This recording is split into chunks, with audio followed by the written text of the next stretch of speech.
Champions of Psychology is meant as education and entertainment.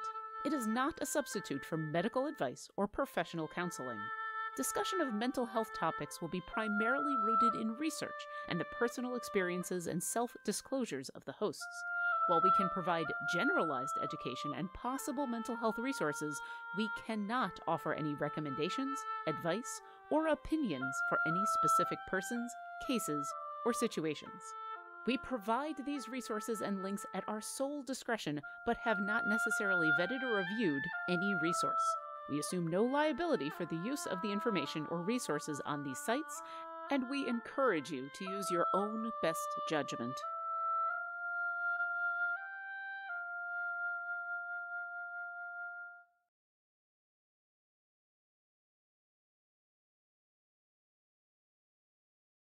Hello, and welcome to Champion Psychology, a show with the goal of openly talking about mental health and gaming presented by Codename Entertainment and TakeThis.org. I don't know what they're laughing at, and I'm just going to keep going. Every Tuesday at 12 p.m. Pacific time, I'm here on twitch.tv/CED Games. Mitra Jordan and Raffael Boccamazzo, a.k.a. Dr. Bay, talk about mental health and how gaming affects us. If you're this live in the chat, you can leave a question that I, Treavor Bettis, will ask them later in the show. And our topic today is, what is adulting? Which I feel is so appropriate for just coming in and laughing at everything immediately. But before we get to that, who are you two for the fine folks who may not know? Like, what even is life? No. Hi. I'm Mitra Jordan. I'm a therapist working in Victoria, British Columbia. I'm a registered clinical counselor, although you might not know it from this episode. But anyway, and I work with adults, people purported to be adults, children, people purported to be children who are actually children, but not adults. I'm sorry. Why is this episode bringing out the worst in me already? Oh, we're rebelling. I will pass it over to Dr. Boccamazzo for long Italian name reasons. I'm so sorry. I'm just terrible today. Yeah, gang, we are. This is going to be an interesting episode because we are. Our minds are all rebelling against the Giggle this. Factory. Oh, yes. it's so bad. But I'm Raffael Boccamazzo, better known as Dr. B for long Italian name reasons. I'm a clinical psychologist in Washington State. I'm the clinical director at TakeThis.org, which was the first and now oldest mental health nonprofit to serve the game community. I'm an expert on applied role-playing games, and I feel like I suspect I'm going to end up being the one corralling us today. Probably. Which is real weird. Yeah. Oh, don't be so sure. Oh, no. I mean, like ADHD, also autism. So I'm going to be like, some rules and structure. Oh, God. Oh, God. Okay, fair. Oh, boy. Yeah, we're going to be talking about... No one's the boss of me. I'm sorry, please. We're going to be talking about adulting today. I do want to just give a heads up. I'm having work done in my house right now, so if you hear any noises, that's why. I apologize ahead of time, but it is what it is. I will try to be good with my mute. Oh, no. Oh, no. If we ask Trevor how's his plumbing... You almost said really Travis. Mean it. You almost said Travis. How's your house's undercarriage? God damn. All right, where are we starting with adulting? Oh my God. Oh, we are starting with having fun with this because okay, so I did an informal Twitter survey yesterday on asking what people think of when they think of the term adulting as a verb. You got some good responses. We had some great responses, and what was interesting is that only, I think, one person out of everybody who responded mentioned anything fun.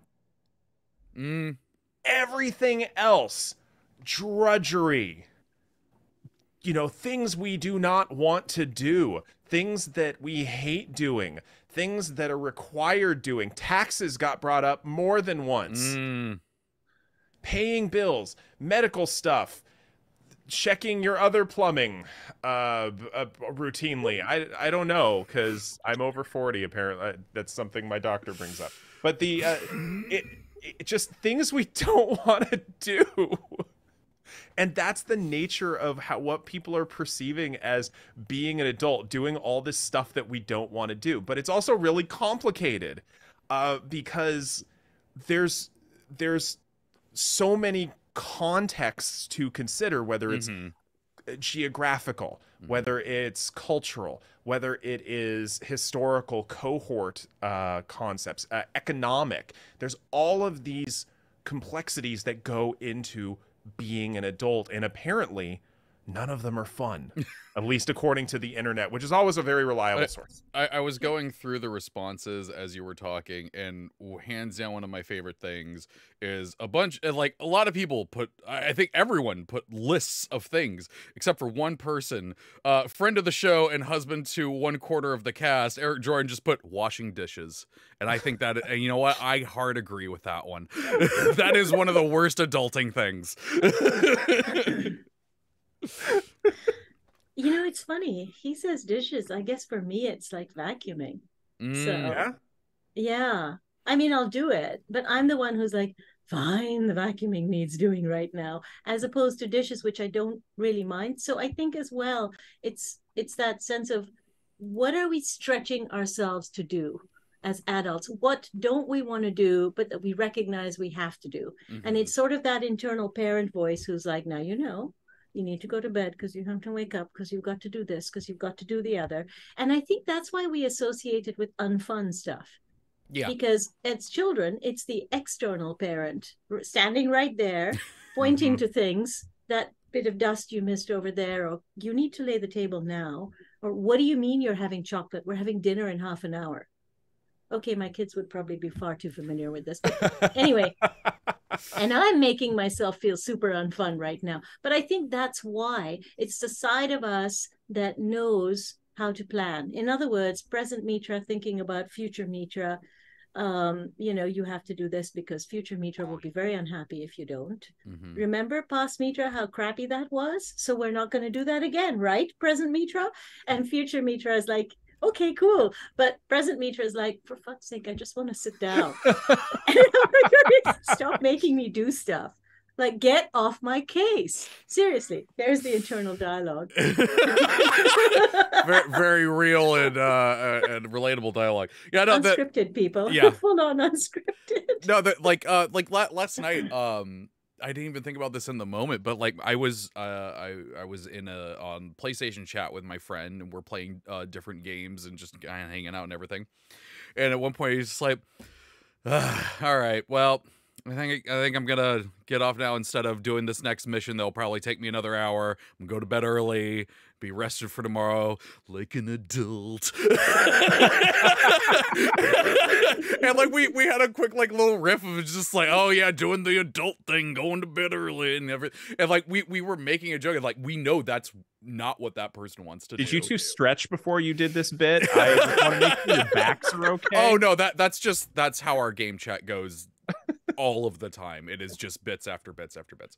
But no, like that's what it is. I really like that it's the, there was a physical parent there that was like, you have to do this stuff, and now we're like, I know I have to do this stuff. I have to do it, and I guess I'm gonna do it. Okay. Well, it's even as you talk about it, Trevor, for those of you who are maybe listening to this, Trevor had this expression of, scrunched up face, and his bald fists are on both sides of his head, grabbing his glasses. I totally should do audiobooks. I will improv my way through it. Visual descriptions are going to be like Woody Allen, but not. But yeah, it's all of the things that are brought up are drudgery, are responsibility, and are markers of not being a child, paying bills, getting checkups, fixing the house, paying taxes. And Mitra brought up something really, I think, important yesterday, as this almost underlying guilt a lot of the time when we engage in, quote, childish activities. Says the man with a rubber chicken in his background. Hey, you live Nicolas Cage alone. He's living his best life. Darn right he is. He really is.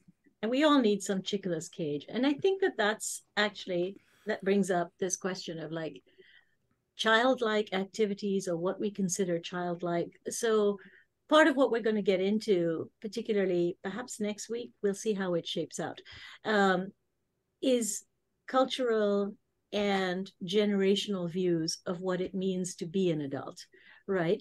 And typically when we're children, I think that we're thinking about the freedom of being an adult. of silencing that parent voice. In other words, I don't have to listen to you. You're not the boss of me, you know, that I will kind of absolutely eat all the ice cream and nothing bad will happen. Right. And I mean, there is definitely something to be said for finding out for yourself just what will happen if you eat all the ice cream. Yep. And when my kids had Halloween and, you know, got lots of Halloween candy, and after the requisite trading back and forth, because I don't like the Twizzlers and you do sort of thing, there was the eating of the candy. And this is a time where I actually never restricted them. First of all, I don't really like food battles in terms of parenting choices. But second, and perhaps more important, it is important to figure out for yourself so that you can have intrinsic instead of extrinsic motivation. And I think when we talk about adulthood that we're rebelling against, what we're really talking about is the extrinsic motivator of a parent, or what almost feels like an external voice instead of an integrated one. Which isn't a problem. All of us have an external parent voice sometimes, because there is within us the war between hedonism and live for tonight and who cares if I stay up till 3 a.m. versus responsibility. And that just is a part of being a human. But the more we can kind of internalize our choices, the more they will feel like we own those choices. So if people know for themselves that way too much sugar or chocolate or whatever is going to feel like crap in their stomach, maybe they'll eat less next time. Maybe they won't. But autonomy is a beautiful thing, right? So. Well, I'm also thinking about something you brought up yesterday in our pre-planning meeting, and that's like milestones of adulthood. Mm-hmm. Like, I think you brought this up. Did I bring this up to Treavor? One of us brought this up. Okay. One of us brought this up in this idea that there are so many complexities around markers of what it is to be an adult. And depending on how you grow up, there are a variety of internalized messages about getting back to this idea of guilt and engaging with childhood things. The idea of having, toys in your office. Mm-hmm. The idea of playing video games all the time. Well, I shouldn't do that. I am an adult now. Mm-hmm. Maybe wearing novelty bow ties. I don't know. Just things that you shouldn't do because that's not what adults do. But why? Exactly. I mean, I can speak for myself that and it's unrealistic expectations. Like growing up, I was at Catholic school for way too long. And I remember in first grade, I'm 6 years old. 6 years. I'm bringing the mic close for this one. I'm 6 years old. And I remember our first grade teacher just being like, we don't act like this in first grade. We act our age. And now I'm a psychologist and I'm looking back at what we were doing at 6 years old. I'm like, we were acting our age. What are you doing trying to we had no impulse control. We were 6. But these are the kind of messages that I got throughout the entirety of my childhood that, we act our age when we were not acting our age. We were acting like some fictitious version of what it is to be an adult, and joyless at that. And so just internalized year after year after year, to the point of this is turning into Dr. B's therapy session. Okay. Fair, though. How did that make you feel? How did that make me guilty, Trevor? That is how it made me feel, because I bought something for myself as an adult and I felt guilty. I buy myself a lot of things. And do you feel guilty, or do you feel good about it? Not even a little bit. Excellent.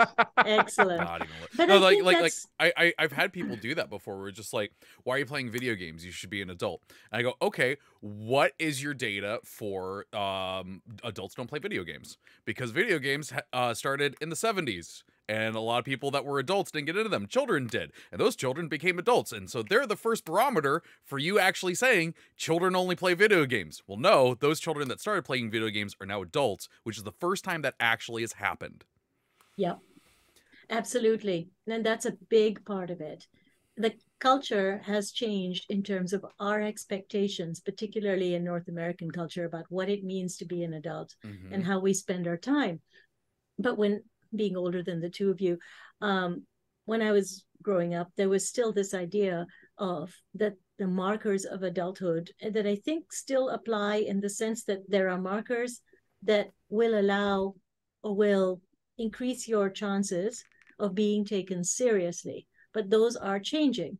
But there's always this idea about what is it that will facilitate my being taken seriously versus my being considered less mature.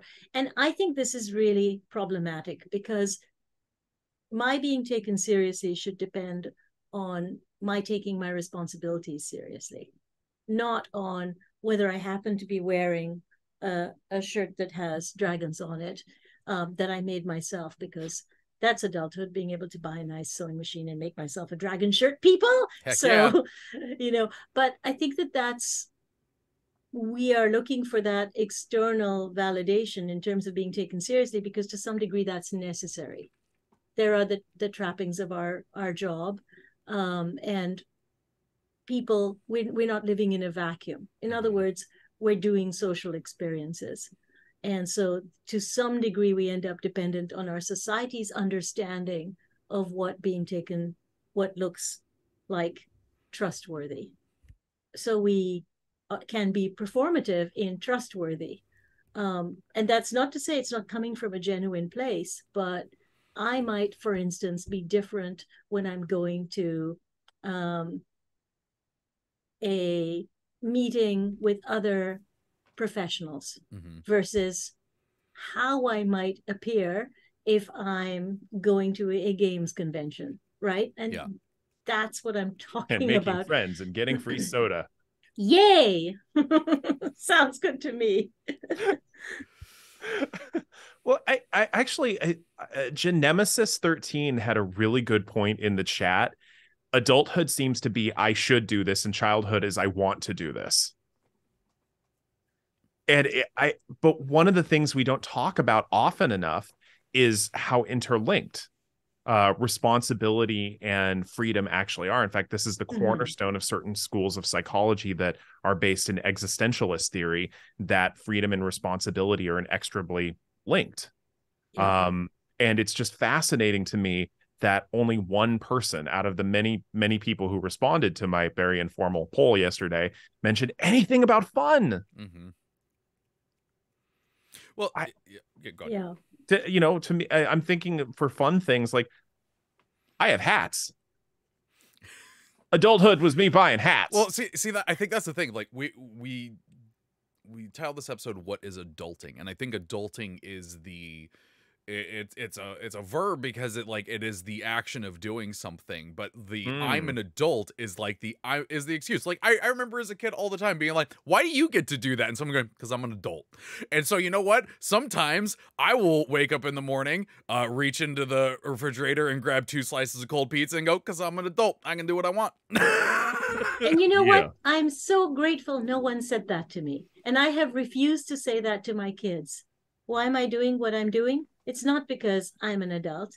It might be because today I can, or today I'm making this choice, or how would you feel about that choice? Because I think it's detrimental, because I don't think it gets into, it's the do as I say, not as I do. And I loathe that, actually. I really do. The other thing I heard a lot. But I do think that there's the freedom to make decisions about how I spend my money, about how my home looks, about where I go. And of course, unfortunately, sometimes our choices are constrained by the reality in which we live. Absolutely. Where and if I can at all afford housing, when I get to move out, what I therefore spend my money on. I can make choices, but you're absolutely right. There's the responsibility piece, and also the reality of the world I live in. I can be irresponsible, but then there'll be consequences that I will have to pay. If a child is irresponsible, it's the parent that has to at least help that kid deal with the consequences. So part of it is one grows with the other, as you say. There's a connection between those two things.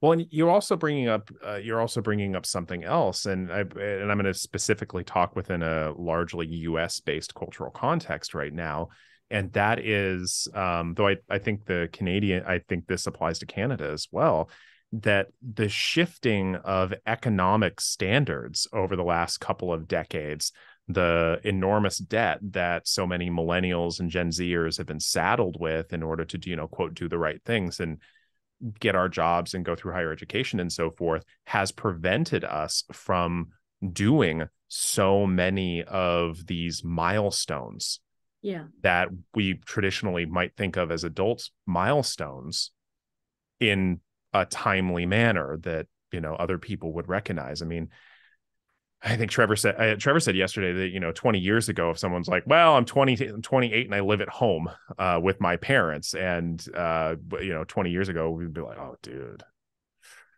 you're 20 and live with your parents. And, now at this point, people might be like, oh, sweet, you got a roof over your head. Excellent. Yeah. Yeah. And it might mean you're saving money to be able to finally actually maybe buy property, or at least, to have a little bit to get something else that you're hoping to do, or to go back to school, so to have that support is so important. And I really think that, when I was in my early 20s, I could move out. I could actually afford to do that. And I look at my kids' situation and go, yeah, that's a lot harder. Yeah. That's a lot more expensive. I remember when I was in my, I think it was my 25th actually birthday, and my grandfather was visiting, and we were living in, my roommate and I had a rather nice apartment quite close to the center in Vancouver, and it was going to be sold. We were going to have to move. And he said, oh, such a nice place. And I'm like, yeah, but we have to move. It's being sold. It's, it's going to be condos. And he was like, why don't you buy it? And even at that point, there was no way. It felt super out of reach at that point. So I get the feeling of that. But the reality is, it wasn't as out of reach as it is now. Oh, yeah. I mean, it's funny. I think about the apartment I lived in when I started grad school, in the mid 2000s, and that apartment was like $700 a month at that point. If I could find an apartment like that for less than triple that at this point, just 15, 16 years later, that it's just staggering to me that. And so we have these perceived milestones of, you grow up, you go to college. If you do go to college, if you don't, you get a job and you move out and live on your own, but you can't. No. And I think this is where some adults have, like with their adult children, when they're saying things like that, well, why aren't you buying this? Or why aren't you doing that? And for my grandfather, he was born in a different culture at a different time. So I get it. But, there's still a lot of parents who have these expectations for what their kids can or should be able to achieve. And there is an underlying assumption of you must not be adulting right if you can't do X. And that's why we're talking about it. But the reality is it doesn't work that way anymore. And I think it is so important to acknowledge that. And it makes the whole process of being an adult, or wanting to be one even, or wanting to be more responsible, much harder, because it's kind of like the grind set in certain games. It's like, and what do I get at the end? Some fancy armor that maybe raises things a couple of points, but it's not really doing much.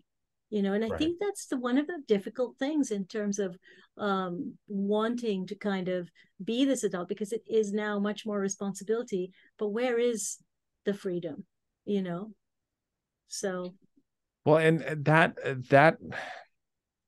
I think this is just my own opinion, and I haven't done really any research into this, but thinking about the US and to a certain extent Canada, and shifting cultural milestones, and millennial, go from Gen X to millennials to the Gen Z folks.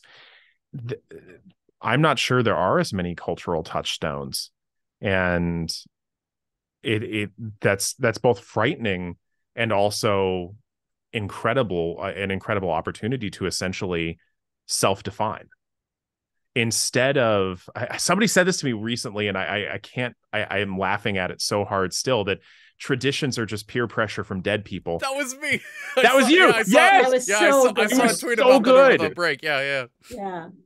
It was so good. And I think about all of these cultural milestones for what it is to be an adult that are handed down from affluent white America from the 1950s to the 1970s, when the economic and, educational landscapes were so different. Then we were holding on to them. And so now I think there's a redefinition of this, which awesome. Yeah. And I think it's actually really important for therapists to pay attention to this. Mm-hmm. Well, it's important for everyone, but if I can speak to therapists for a minute, we have ideas Go on, Mitra, I'm that listening. are cultural based, that come from our culture, our cultures, that define what we think is a functional adult. We have to be very careful with that. Mm-hmm. Our understanding of a functional adult, for instance, isn't always to move out, and not just because of the finances. It might culturally not be someone's idea of being a functional adult. So more about that next week. But I think we have these ideas about functional adulthood and what that looks like, and living independently, and this, that, and the other, that maybe can't apply economically, but maybe also don't need to apply culturally. Maybe it's not such a big deal if you don't move out. And of course, we know that it's necessary to understand the economics of where we live and what's possible. Yeah. But as well, what is important about adulthood? I think we've talked about, or adulting is about this act of taking responsibility when you don't want to. And I think it's also about integrity. I'm gonna commit to doing something, and I'm gonna follow through. And I might not feel like following through, but I'm gonna do it anyway. And I think that's actually pretty core. So again, it comes back to that responsibility and freedom bit, that actually attending to the responsibilities that we have in front of us. But and we're probably going to talk about this after the break, but I think there's a difference, or there can be, between responsibility and drudgery. For sure. And it has to do with our agenda. It has to do with, I am choosing to do this thing. Mm-hmm. And maybe there are parts of it then that I don't love or don't want. I have to have a job because I need to bring in an income, say. Mm-hmm. It's not the ideal job. It's asking things of me that I don't want to give. I have to decide how much of that is going to work for me, right? But I also may have to decide how much of that is going to work for my spouse or my kids or my mortgage or any other things, or my rent, whatever it is I'm dealing with, So it's not just, I hate this job, it's drudgery and it doesn't work, That might be possible if you're living at home. And also it's fine because you get to have a number of experiences while you figure it out adulthood. You figure out what you can tolerate and you look at what's available, right? Mm-hmm. I had some really weird jobs when I was living at home in my late teens and early 20s. And I love that. Some of them were terrible, but that's great. But I could make mistakes, I think. What's the worst one? Oh God. The absolute worst one was waitressing or serving. For me, some people are really good at it, but the problem was I had by this point several years working as a chef, and I was sort of taking a break, and I just went from back of house to front of house. I did, and I was horrible at it. Absolutely horrible. Give me the dysfunctional kitchen, she said. Totally. And so that was just dreadful. Back to the house, back to the back I went as soon as I could. But and I looked after reptiles at one point. Anyway, never mind. There were okay, hold on. Were you looking after reptiles at the same time? No, that was when restaurant. I was working very at a historic site and also looking after reptiles, though not in the same place. It wasn't a historic site for reptiles. Yeah, but that's what I mean, right? Because I had a certain amount of freedom, And I could take those kinds of, if you will, risks, which I think is a fun stage of adulthood. I think can be. I think you should get to try things if you're lucky. You could do that. But there is this bigger piece in terms of our own agenda. And I think this is one of the things that kids look forward to in adulthood. No one will be the boss of me. Not realizing, of course, that if I'm the boss of me, there's an awful lot of things I need to take care of that are no fun whatsoever, that aren't. But there is something about owning one's agenda, right? So. Well, let's take a quick break to remind our viewers of our disclaimer, and we'll talk a little bit more about that and what we can do with adulting. So, be right back. Champions of Psychology is meant as education and entertainment. It is not a substitute for medical advice or professional counseling. Discussion of mental health topics will be primarily rooted in research and the personal experiences and self-disclosures of the hosts. While we can provide generalized education and possible mental health resources, we cannot offer any recommendations, advice, or opinions for any specific persons, cases, or situations. We provide these resources and links at our sole discretion, but have not necessarily vetted or reviewed any resource. We assume no liability for the use of the information or resources on these sites, and we encourage you to use your own best judgment.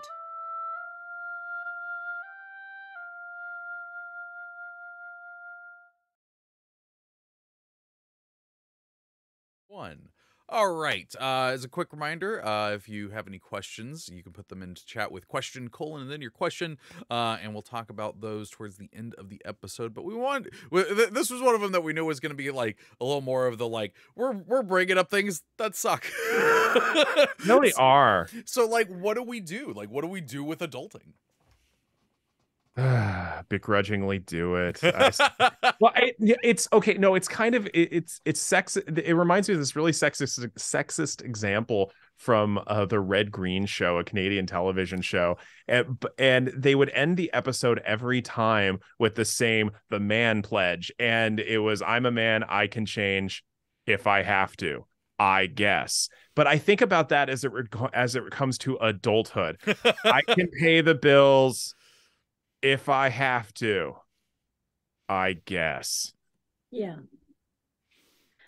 But how can I take ownership of it in a way that works for me? And this is a it changes day to day, right? It's like, if I have to, and what can I do to make if I have to more bearable? Because I get to do it. I get to do that. And as children, if we're fortunate to grow up in a family that supports us, maybe there's some kind of treat at the end of this sort of thing, whether it's, okay, do this thing, brush your teeth, then we get to read a story together, sort of thing. How do we make our commitments work for us so that we feel some sense of a reward? How can we pair those two things together? Because I can tell you, for me, I kind of have to do that to make it work. Last year, I was able to put my tax material together really quickly because I rearranged the system by which I did that, so that I had a folder and it was organized so that every time something came in that needed to go in there, I did that. I made it more painless for myself. So that's one piece. And then by getting it done, I didn't have to deal with anyone, me or other people, nagging me to get it done, which meant I could feel better about myself. So that's the intrinsic treat, if you will, for the thing. But I also paired it with an extrinsic treat, which was getting my paperwork done. I made more time for myself then to do some sewing or to eat something nice or to get a treat. And I think those are really important, whatever they are for you, however small. They make a difference to being able to do things we don't really feel like doing, but that we own that we have to do. I mean, I'll joke about the drudgery, but I actually find it really helpful to reframe a lot of this stuff for myself. Because, I'm never going to be rich being a mental health practitioner. But I can get by now. And there were a lot of points in my life where that was a questionable status. I was, for years I was relying on the luck health insurance system. And thankfully I won that game. But at this point, every time I end up paying a bill for like being able to afford health insurance, I'm like, yeah, I can do that now. What's up? Oh, yeah. I'm paying the lights on time. Yeah, I get to Crushing do that it now. I do like that way of turning it around on that. Yeah, it was questionable for a lot of my life, especially during school. And it's oh yeah, I'm paying for my doctor's appointment because I get to do that now. Oh, it's true. Yeah. It's true. I felt a real sense of power around getting it done and kind of getting it right and not feeling dragged to my taxes, if you will. And I will say that some of these things, it's really great to figure out if there's something else that's standing in your way. Like for me, ADHD was definitely a piece of it. Understanding that need for an extrinsic reward that would help, and just understanding that I have a tough time sitting still to do these kinds of tasks and what makes them work for me. It was similar when I was doing my master's. It was this sort of like, okay, if I sit here and I do this, how can I make it more comfortable? Yeah. What gets in the way? Does it help if I have eaten, have a cup of tea, know that I've lined it up so that there's no interruptions, right? Have all the materials to hand first so that I'm not running around the house trying to gather things and then getting super distracted. Oh, there's a package for so-and-so. Oh, there's a thing on this table. Oh, I guess I could put a load of laundry in, because trust me, everything becomes more fun when you have taxes to do, right? So, and I hate filling out forms so much. Yeah. Yeah. Well, I think the reframing is really helpful, especially in context of past accessibility and current obstacles. I mean, we've all talked about like ADHD, getting two things done with ADHD. That is a celebration right there. I not only did the laundry, I folded it right away. I did that yesterday. Yeah. How much did you want to celebrate that? You folded the laundry right away. I did. I didn't get the other load that's still in the dryer or the one that's still in the washer, but that'll be handled after the plumbers are gone. But you know what? That's more than zero. Yeah. And that one's only going to get washed twice instead of 3 times, like the one that I folded yesterday. So, we're doing great. Yeah. I think this is a big deal, actually. I think one of the problems with adulthood, or how adults in our life may have seen things. So I still remember there was a teacher who told one of my kids, oh, but you should want to do X thing because it's great, right? Because it should be enough of a reward in itself to learn to read or whatever. It's not. Nope. You know what? And that's okay. Like, I think that it's really important to celebrate the times we kind of crush this, if you will, because it is hard, and it is through that sense of celebration that we cement the idea that this isn't so tough to do, that we can do this. It's not cemented by some kind of negative internal voice or an actual other adult saying, yeah, but you know what? Everyone does that. Like, that's the bare minimum. Right? Or get it together, or get Absolutely. a grip, or all of that undercuts the fact that we each have a journey towards doing certain things. Some things come easily to others. Some things are really tough. And we can celebrate it all. We can just appreciate our capacity.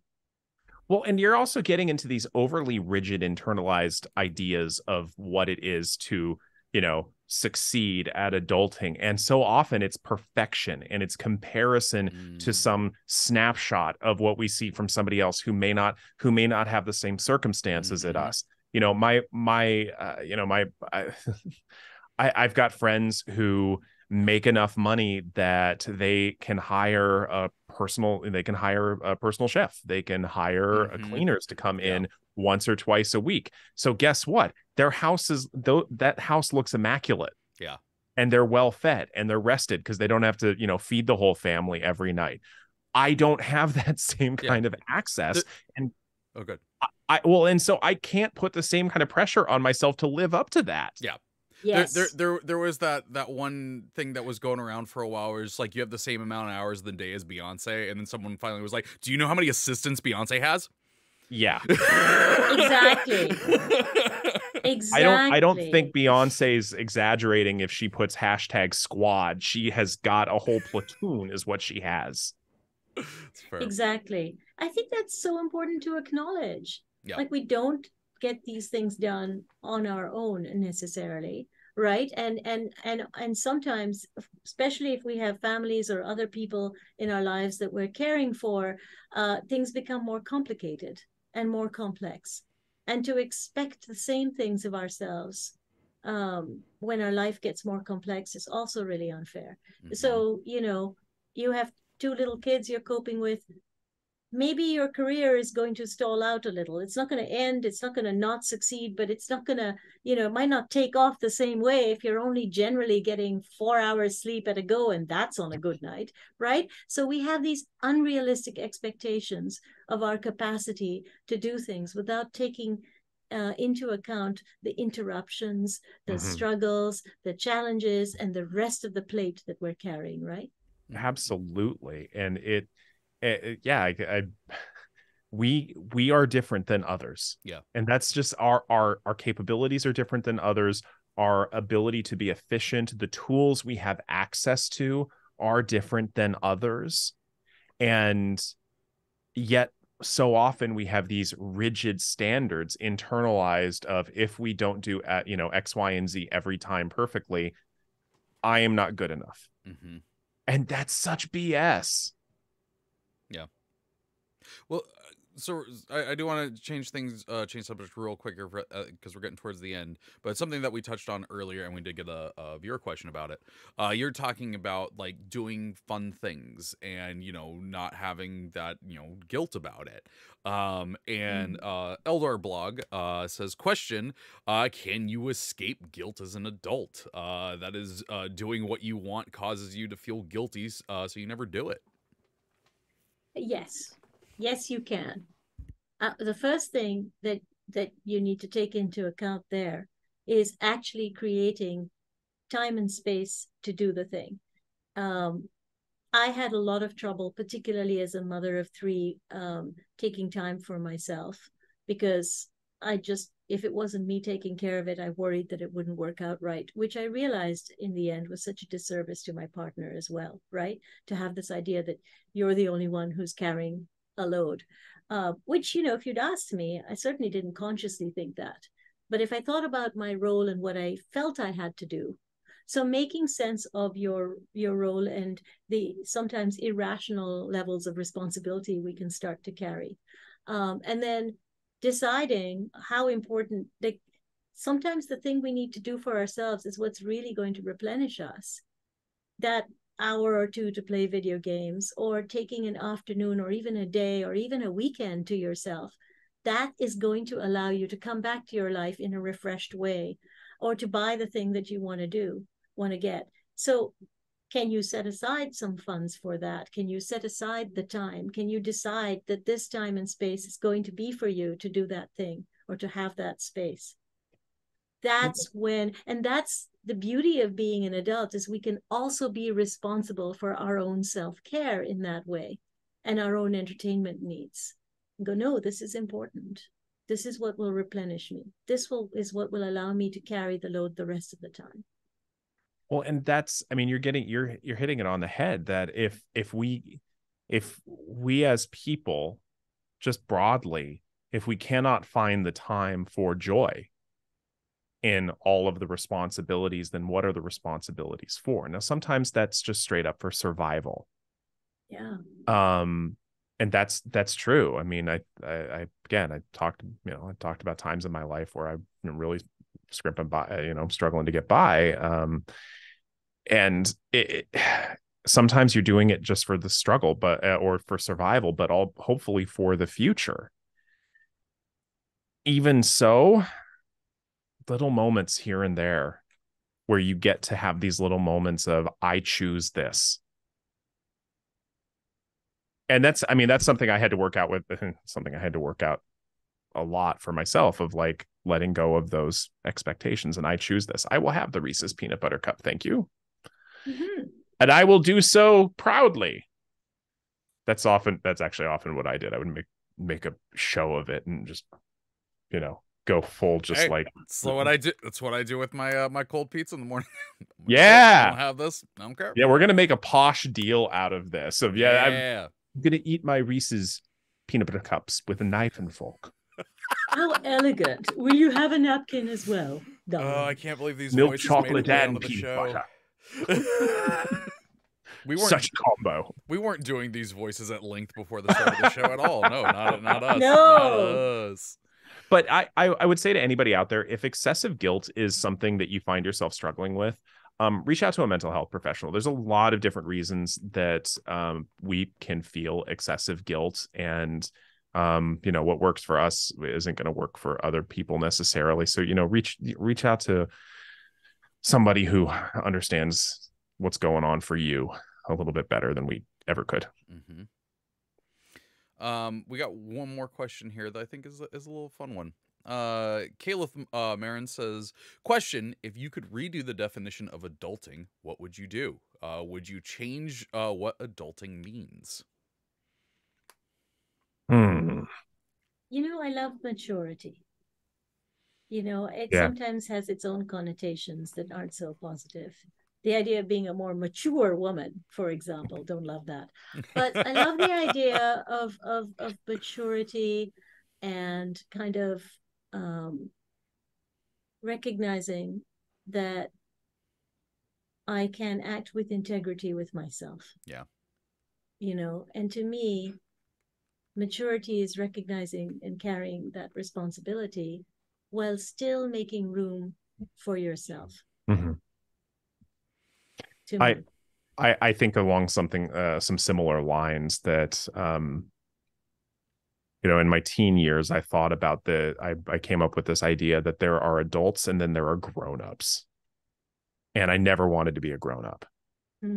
Adults in my mind have this idea of what Mitra said, maturity and integrity, but also an authentic sense of self, that I want to do something. It doesn't harm anybody when I do this particular thing, so I'm going to do this and just be okay with that. I would love for more people to have that. I want to throw the word authenticity into what Mitra said about integrity, and that's where I would like to see adulthood go. Not this grown-up idea, this joyless existence of being a grown-up, of always having to act stone-faced and Yeah. I don't think I would necessarily change the definition, but I change the connotation. Like I would, like if I could do a wish spell, rewrite how it worked.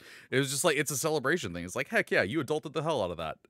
Yes. Yeah, like change it in that way to it, because I literally had a shirt that said I can't adult today. I had that shirt and I wore that a lot. Good. Yeah, I what I appreciate about the word adulting is the implication that it is a verb, as in it's not something we're always doing. Yeah. We may be an adult, but we don't always have to behave like one in a kind of tedious, overly responsible way, right? I think that there is that freedom to decide, okay, I need to be responsible about this, but then I can also relax and rest and not have to always feel the weight of that, Like if you always feel the weight as the parent in this group, not of you, obviously, but as the person who has raised children, if you're always in a state of feeling the weight of being a parent, you will not have fun with your children. You have to be able to sort of hold and protect and keep safe while still roughhousing with them and enjoying them and trying new things with them and just having a good time. Like, why did you have children if you can't do that? Like, seriously. Because I am extending the dukehood onto my firstborn child. Oh yeah, I've watched Bridgerton. A certain royal family is struggling with some of that. Maybe. Listen, okay, Jessica made me watch Bridgerton, and I'm now kind of into it. So I get it. It's The fun. tiara is such a fit right It now. really I'm is. feeling it. I might have been drinking tea while watching it and wearing a Heck tiara. yeah! I'm not saying it Awesome. wasn't. It's the best way to watch it. All right. Well, we got to start wrapping things up because we got another show coming up after this. But friends, where can people find you on the interwebs if they'd like to do so? Pretty simple. I'm at Mitra Jordan on Twitter, and I'm also at mitrajordan.com. I think he's just waiting for me to say it. Dr. What? Boccamazzo is to be found everywhere. I am all places over at the all place. times. He gets that tiara on, the pinky's out for the peanut butter cups. He's so fancy. What you don't know is one of these is the space gem from the Infinity Gauntlet. I'm all places at all times. Oh, okay. Lord. You can find me at the Dr. B on all of the socials, TheEDOCTORB as in boy. But more importantly, follow TakeThis.org to keep up to date on all the cool stuff that we're doing. We've got a lot of stuff coming up in the next couple of months. I'll be at DICE GDC, and our whole leadership team will actually be at GDC this year. So it's going to be a fun time. Yeah. You can follow me on Twitter at the Treavor. There's an A hiding in there, and you can find out how many times this little laundry is going to get washed. Thank you all so much for joining us today. If you, what am I trying to say here? Oh, thank you to who we got. We got Mars and Jordan in the chat doing the moderation. Thank you so much for what you're doing, and thank you to Codename Entertainment and Take This for giving us the opportunity to have these discussions. The schedule for this week for streaming is normal. In fact, I haven't had to change it in 3 weeks. It's kind of wild. So enjoy this steady stream of streaming schedule as it's happening. Yeah, that's going to do it for this week's episode. So until next week, take care of yourself. Bye, everyone. Champions of Psychology is meant as education and entertainment.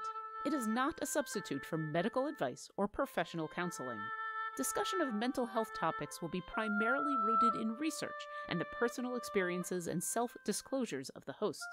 While we can provide generalized education and possible mental health resources, we cannot offer any recommendations, advice, or opinions for any specific persons, cases, or situations.